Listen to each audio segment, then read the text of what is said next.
I want you to imagine waking up as a child, in the middle of the night, and seeing a stranger carrying your mother out the house.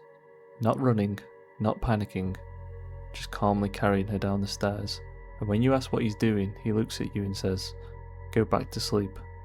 Mother is sick." Then he walks out the door with her, and your mother is never seen again. This is the disappearance of Dorothy Forstein, and somehow the case is still not talked about enough. Dorothy lived in Philadelphia with her family. From the outside it looked like a normal home, a husband, children, a regular life, but 4 years before she vanished, something happened that should have been a warning. Dorothy came home from shopping, walked into a house, and someone was waiting inside. A man attacked her in the hallway, and this wasn't a small attack. He beat her so badly that her jaw was broken, her nose was shattered, her shoulder was fractured. She was left unconscious on the floor of her own home. But here's the part that makes no sense. Nothing was stolen. Not her money, not her jewellery, not anything valuable. So whoever did this didn't come there to rob the house. They came there for Dorothy. She survived the attack, but imagine trying to live in that same house after that. Every little noise at night, every floorboard, every shadow in the hallway, you would wonder if he came back. And for 4 years no one was arrested. No one was confessed, no one explained why Dorothy had been attacked in her own home. Then came the night she disappeared. October 1949, Dorothy's husband was out. Some of her children were home, and at first nothing seemed wrong.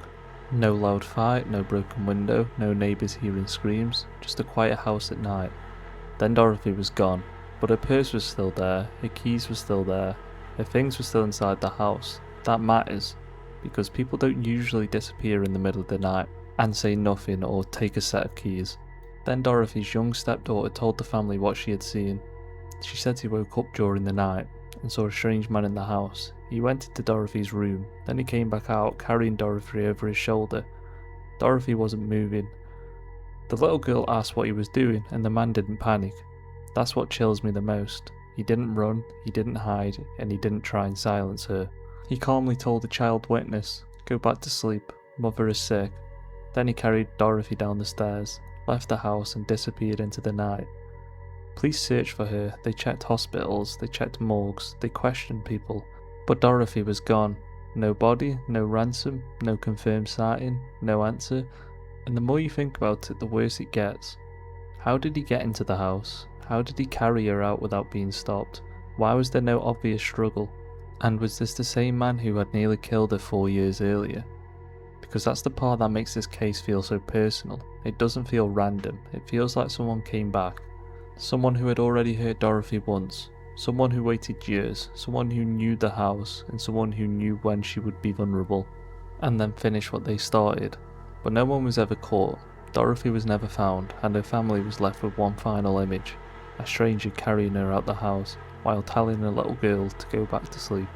That's why this case stays with me, because it's not just a missing person story, it's the idea that someone could walk into your home, take someone you love, speak calmly to a child and still vanish forever. Dorothy Forstein disappeared in 1949, and to this day, the man who carried her into the dark has no name.